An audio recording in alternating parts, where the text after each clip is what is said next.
I was driving back home after spending the weekend at a friend's place, deep in the heart of the Appalachians. The road was long, and at that hour of the night, it was practically deserted. I was used to it, living in such a rural area. But that night the darkness seemed thicker, and the silence put me on edge more than usual. My truck's headlights were cutting through the darkness, and I could barely see 2 meters ahead. It was just me, the road, and the sound of the engine breaking the silence. I was trying to stay focused when I saw something strange cross the road quickly, like a twisted shadow. At first, I thought it was just some animal, maybe a deer, but the shape looked wrong. I instinctively hit the brakes, and the truck skidded a little. My heart started pounding. Whatever it was, it didn't look natural. As soon as my truck came to a complete stop, I saw a figure standing on the shoulder, under the headlights. My stomach turned cold. It was tall, hunched, with an appearance I could only describe as a distorted hybrid of a human and a wolf. Its legs were long and angular, covered in dark, rough skin. The head, though resembling a wolf's, had human-like features stretched to the point of almost tearing. It was just standing there, staring directly at my truck. I knew it was something I shouldn't have seen. For a second, I was frozen, unable to move or think. I couldn't look away from that thing, even though every instinct in me was screaming to get out of there as fast as possible. It kept standing there, watching me in a way I'd never felt before. It was like it was trying to decide what to do with me. I could see its eyes shining, reflecting the headlights, a look that seemed hungry and curious. It wasn't like an animal staring at another animal. There was something human in that expression, and that terrified me even more. After a few seconds, or what felt like hours, it took a step forward, getting closer to the truck, and my body finally reacted. Without thinking twice, I slammed on the gas. The truck's engine roared, and I sped past it, but in the rear-view mirror, I could still see its figure standing there, watching me until it vanished into the darkness. My heart was racing, and my hands were shaking on the wheel as I tried to put as much distance between us as I could. By the time I finally got home, everything felt like a blur. I locked myself inside, still feeling the shock of what had just happened. I spent the rest of the night wide awake, wondering what, or who, that creature was. In the days that followed, I tried to convince myself that it had just been a hallucination, maybe caused by fatigue or the darkness of the road. But every time I thought about those eyes, my heart would start racing again, and that feeling of terror would return like a punch to the gut. I avoided driving through that area at night and hardly talked about what happened. It seemed absurd to tell anyone that I'd seen something I couldn't even describe properly. I stuck to my routine and gradually convinced myself that, with time, this would just turn into a bizarre memory I could eventually forget. However, a week later, something made me relive that fear all over again. It was late at night, and I was sitting on the porch, trying to relax after a long day at work. The silence was almost comforting when I heard a sound coming from the edge of the woods that lay behind my house. It was a low sound, a faint growl, but it made my blood run cold. I looked in the direction of the sound, and among the shadows of the trees, I saw a figure similar to the one on the road. It was standing there, motionless, just watching me like it had that first time. It was the same thing. That twisted body, the rough skin, and those eyes that, even at a distance, I could feel were fixed on me. My first instinct was to run inside and lock all the doors and windows, but something held me back. It was as if that stare had me pinned in place, leaving me completely vulnerable. I knew I needed to react, do something, but my body wouldn't respond. I stayed there, frozen, watching it as it slowly stepped out of the shadows, becoming more visible with each step. When it reached the edge of my yard, the dim light from the street lamp revealed details I wished I had never seen. Its claws were long and sharp, and the skin, if you could call it skin, looked stained with something dark, like it was decaying in certain spots. Slowly, I began to realize that it was trying to communicate, or at least that's the feeling I got.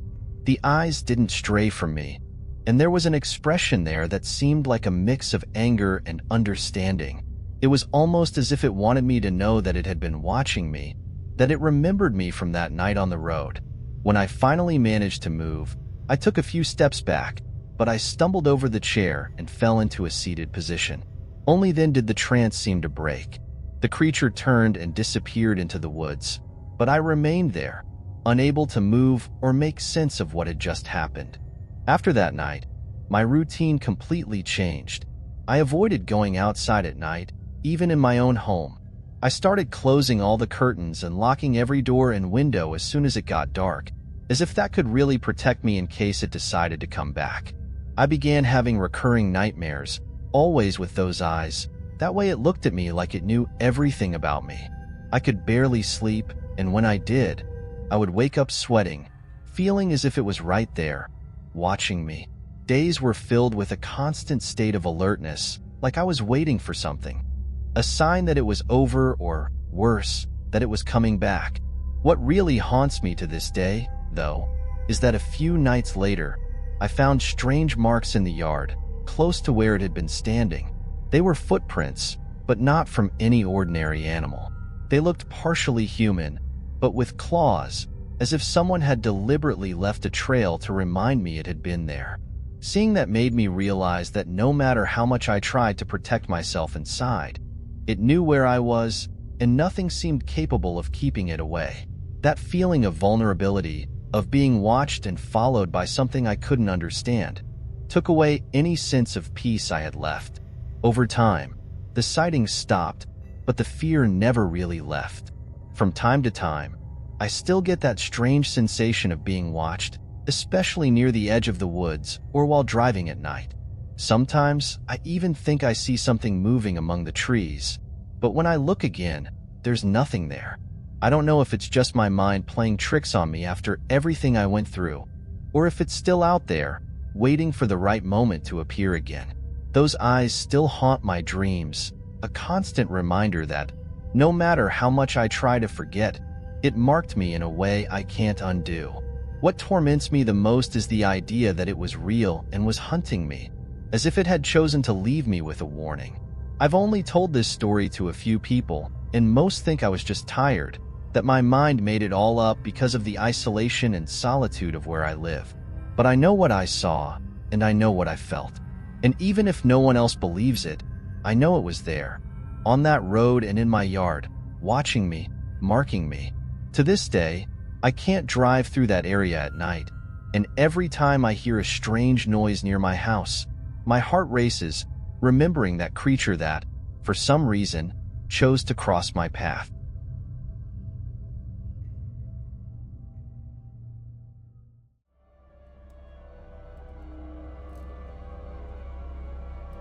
My girlfriend, Louisa, and I have always been fans of hiking, and we'd explored several national parks before, but nothing as remote as this one.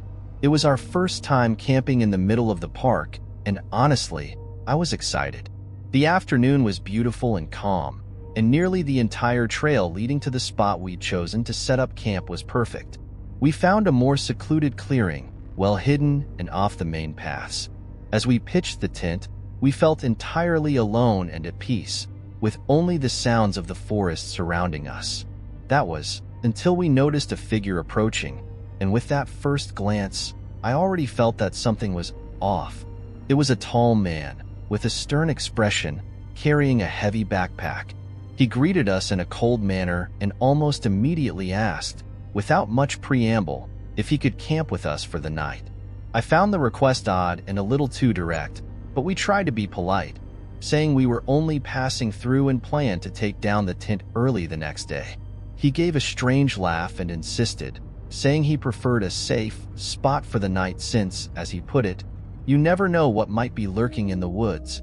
The way he said it didn't sound like a joke. It was darker, almost like a warning.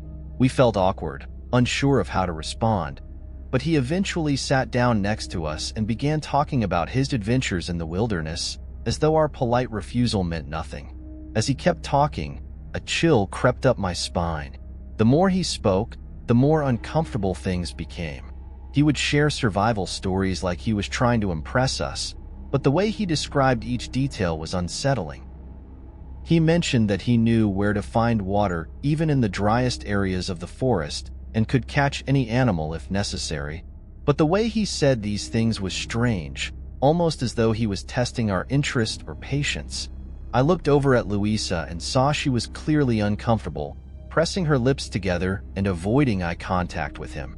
At one point, he blurted out that he'd had camping buddies before who disappeared without a trace, and before I could react, he added with a cold smile that the forest swallows people up without them even realizing it. The worst part was that he seemed to enjoy talking about this, almost like he was entertained by the thought. Louisa and I exchanged a quick, silent look, and in that moment, I knew we were on the same page. This guy was a threat. He seemed oblivious to the tension he was creating and kept talking nonstop, getting more absorbed in his stories of extreme survival. It was beginning to get on my nerves in a way I could barely hide. It was getting late, and the daylight was disappearing fast, leaving the forest darker by the minute. When the sun finally set, everything around us grew eerily quiet, and the three of us were just sitting there around a makeshift campfire. The man had a fixed expression, almost lost, staring into the flames as he went on about how he'd learned to survive with whatever nature provided. But now he was more silent, almost contemplative. For a moment, I thought he might finally quiet down for good, but then he started describing how certain spots in the woods were strategic for camping, and according to him, where people would never be found. I felt a chill run down my spine, and noticed Louisa gripping my hand tightly, as if she didn't want to let go. That's when he mentioned something that truly unnerved me. He said he preferred camping near other people because it made him feel secure. He then whispered, almost under his breath, that it helped him relax for any eventualities. That was the moment I realized he wasn't here for safety. He was the danger. With each passing second, his presence became more suffocating, more oppressive, as though he was testing us, waiting to see how far he could push. I couldn't think of an excuse to get us out of there without drawing even more of his attention. As he kept talking, I began to consider any excuse to grab our things and get out of there as quickly as possible. But every time he looked directly at us, with that intense, piercing stare, I froze. It was like he was studying every reaction, waiting for any sign of weakness. The firelight cast strange shadows on his face, highlighting the angles of his cheekbones, and I felt like I was in the presence of someone completely unpredictable. I tried to play it cool and asked where he was from, trying to break the tension, but he responded with yet another bizarre story about a trip where he met people who didn't want to be found. At that moment, I just thought that all of this could have been a terrible idea. Louisa and I exchanged a quick, silent look, and we both knew we were thinking the same thing. To get out of there without making it obvious, I decided I'd pretend I needed something from the car, which was a short walk away, and suggested Louisa come with me to help carry things. He watched us in silence, not reacting immediately, then slowly got up as if he was going to follow us. My heart raced and I tried to stay calm, mentioning that we'd be back soon and that he could wait there. He gave a strange, crooked smile and simply said, "The night is long," and that he'd see us later. Louisa and I started walking toward the car, trying not to quicken our pace so it wouldn't seem like we were running away. But as soon as we stepped out of the firelight and into the darkness of the trail, I heard the crack of a branch behind us. I paused for a second, waiting to hear more, but everything went silent again. Louisa held onto my arm, gripping it tightly, whispering that she felt like he was following us.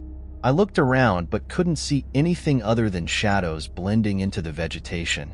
We started walking faster, focusing on the sound of our own footsteps, trying to block out whatever might be moving in the woods. The short walk to the car had never felt so long. Every sound in the forest made me think he was there, maybe waiting to jump out at us or, worse, planning something far more sinister.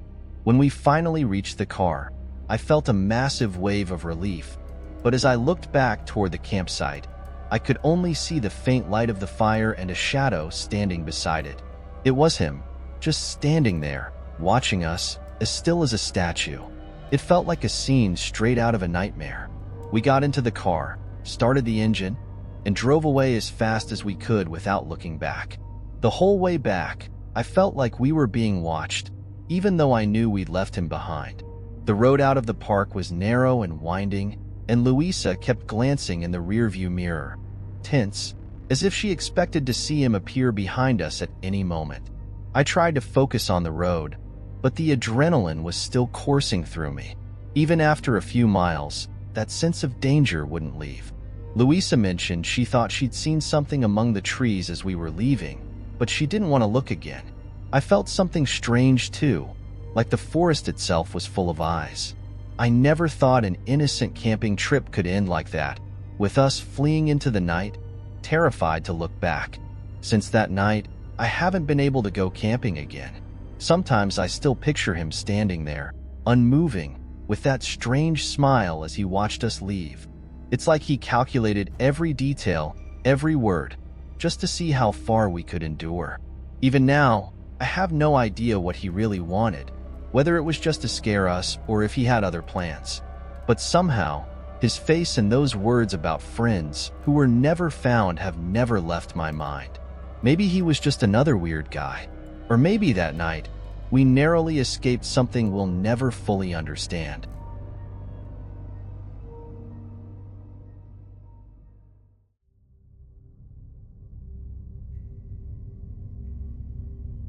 When I moved to this small mountain town, all I wanted was a bit of peace and isolation. After years of living in a chaotic pace, the quiet here seemed like paradise. The cabin was secluded, surrounded by dense forest, and the only thing visible from my window was an old trail starting in my backyard and disappearing into the trees. In the first few days, I met a few neighbors who were very friendly, but one thing caught my attention. They all gave me the same warning. They told me to avoid the trail behind my house, especially after dark. At the time, I found it odd, but I didn't give it much thought. I figured it might be some local superstition or something like that. But as the months went by, I started to notice something different. Small bones and remains of dead animals began appearing on my porch. At first, I thought it was some wild animal, maybe a raccoon or some other critter leaving its prey there. But the bones were arranged in a very peculiar way, as if they'd been placed intentionally. Some formed circles, others were lined up in straight patterns. Honestly, it felt strange to see that first thing in the morning, as if I was being watched, or worse, as if it were some kind of message. I tried not to think much about it, but it was hard to ignore. Every time I removed the bones and cleaned the porch, they would reappear a few days later, and always in the same pattern. I even tried waking up in the middle of the night, staying silent, hoping to catch the culprit in the act.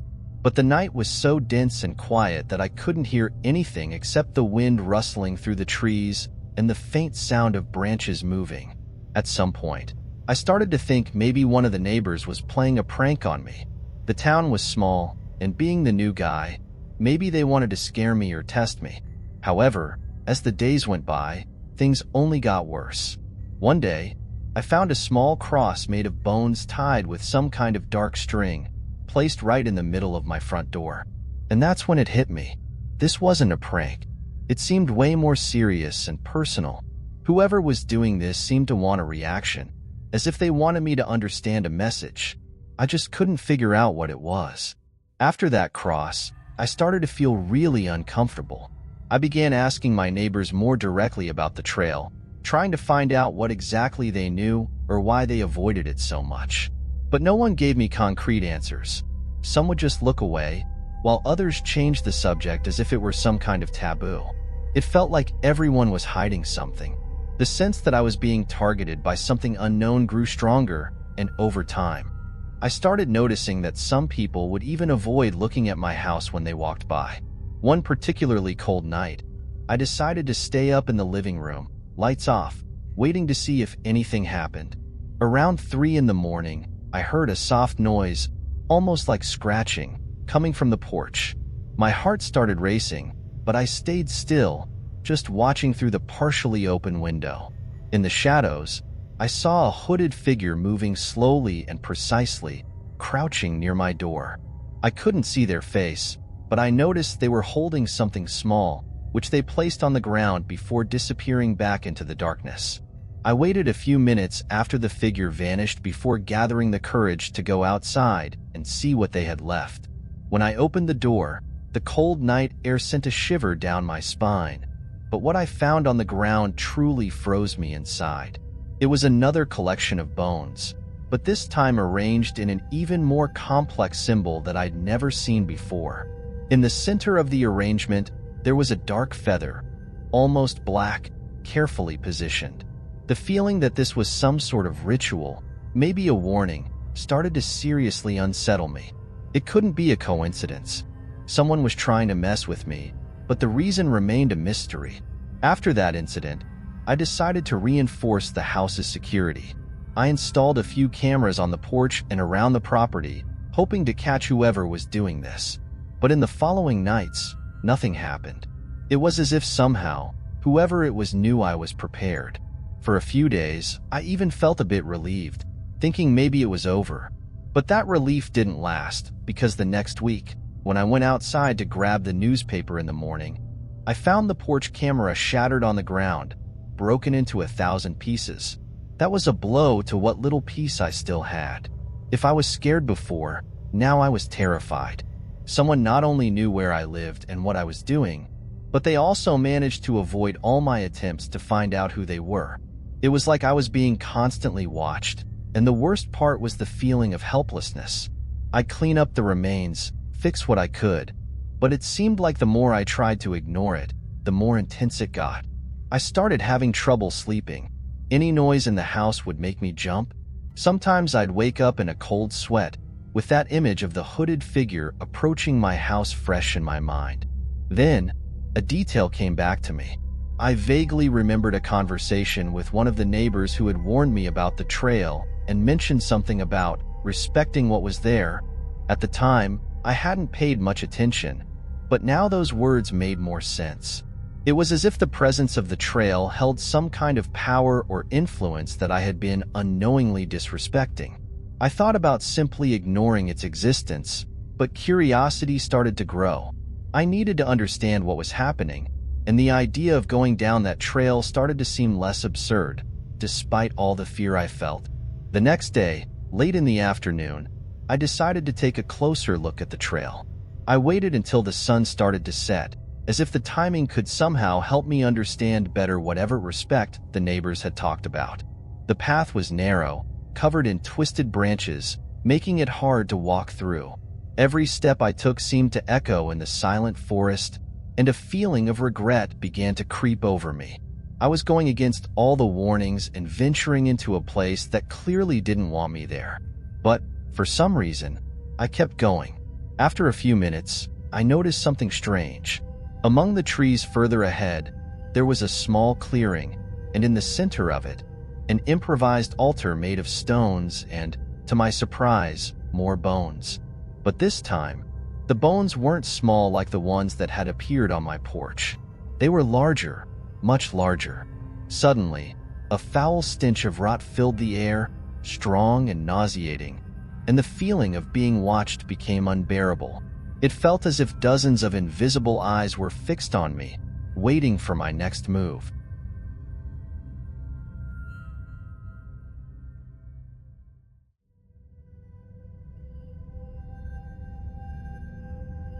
I decided to take this solo road trip to clear my mind and escape the daily grind. The open road, the silence, the freedom to go wherever I wanted. All of it gave me a sense of peace. I'd been driving for a few hours when I saw a sign pointing to a trail. It was the kind of place I'd always wanted to explore, a remote area, untouched and perfect for a quick hike before it got dark. I parked the car and started walking, not really thinking about the time. At first, the trail was open, with tall trees and the calming sounds of birds, which made me feel relaxed, like I was stepping into another world, far from the city. But as I got further in, a strange feeling started to creep in. I was still alone, but it felt like the atmosphere around me was changing, growing tense. I couldn't explain it, but I had the impression that something was watching me. I forced myself to ignore it, telling myself it was just paranoia. I kept walking, but it didn't take long before I heard what sounded like light footsteps behind me. It was almost too quiet to hear, but there it was, that muffled sound of someone stepping on dry leaves, stopping every time I stopped. I looked back a few times, but saw nothing, just trees and shadows. Still, that uneasy feeling wouldn't go away. I kept walking, but the sounds behind me didn't stop. They followed the same pattern. Light, cautious steps, almost in sync with my own. Every time I stopped to listen, they would stop too, just a moment later. It was like someone was there, trying not to be noticed. The strange thing was, the more I paid attention, the more those sounds seemed to come from different directions. Sometimes they sounded close, sometimes farther away. I started feeling this rising anxiety, an almost desperate urge to turn back and get to the car as fast as possible. I decided not to let the panic take over and kept moving, trying to focus on the trail. But as I went further, I started to notice strange signs. Broken branches, stones stacked carefully, almost like markers pointing in a certain direction. I tried convincing myself that they were just natural parts of the forest, things left by time or other hikers. But there was something unsettling about how they were arranged, as if someone had placed them there recently, maybe even while I was there. The idea that I was being followed no longer felt like paranoia. It was starting to feel like a frightening reality. As the sun began to set, the feeling of being watched only intensified. The dim light made everything around me look darker and more ominous, and I started to quicken my pace. That's when I saw something between the trees that made me stop. An improvised shelter. It wasn't anything elaborate, but it was clear that someone had set it up to spend the night, maybe even several nights. There was a torn tarp stretched between two trees, empty cans scattered on the ground, and remains of a recently used fire pit. My heart started racing, and the thought that someone else might actually be out there became a chilling reality. Looking around, I noticed the area was filled with small signs that this spot was inhabited by someone who clearly didn't want to be found. The shelter seemed recent, and I had the unnerving feeling that whoever was responsible for it could be nearby, maybe even watching me at that very moment. I slowly backed away, trying not to make any noise, and started mentally tracing my way back. But as I tried to follow the path, I noticed more broken branches and stones marking a trail, as if someone had set up those markers to guide, or to watch me. As I tried to find my way back, the forest seemed to grow denser, almost as if it were closing in around me.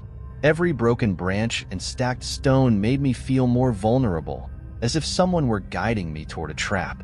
The sound of my footsteps echoed strangely, and suddenly, I wasn't sure if every step I heard was really mine.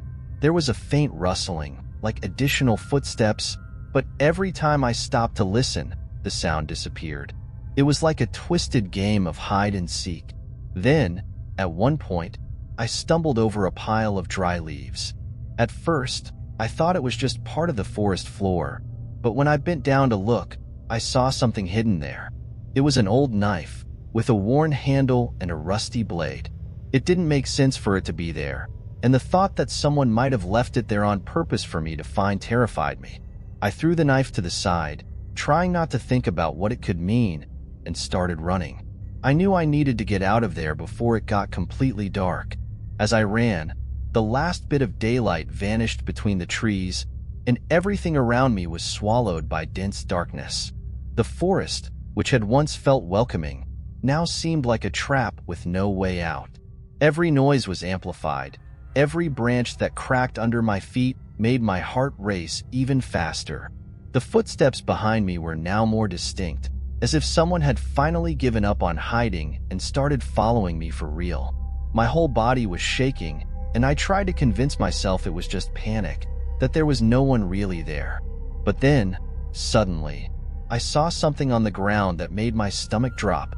A pile of stones arranged in the shape of an X right in front of me. The message was impossible to ignore. This symbol seemed like a warning, as if someone was telling me I shouldn't go any further. I looked around, feeling completely overtaken by fear. I couldn't see anything but shadows, yet I felt as if something was there, watching my every move. All I wanted was to get back to the car and leave as fast as possible, but I was completely disoriented. My mind was in total panic, and I couldn't think clearly anymore. I started questioning everything.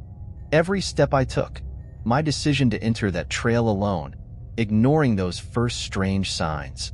It felt like all my instincts had been trying to warn me to leave from the beginning, but now it was too late.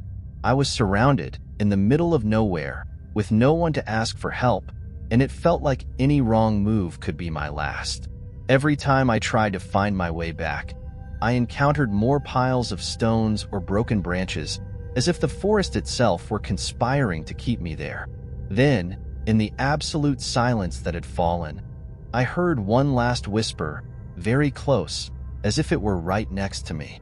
My whole body froze, and for a moment, I couldn't even breathe. I closed my eyes, hoping that it would all disappear, that it was just my imagination. When I finally gathered the courage to open my eyes, everything was quiet, as if nothing had happened. I didn't hear any more footsteps, nor did I see any sign of someone nearby. At some point, I managed to find a way back and ran as fast as I could to the car. When I got in, I looked back, expecting to see something, but there was no one. To this day, I don't know what happened on that trail, but I know I'll never go to such an isolated place alone again.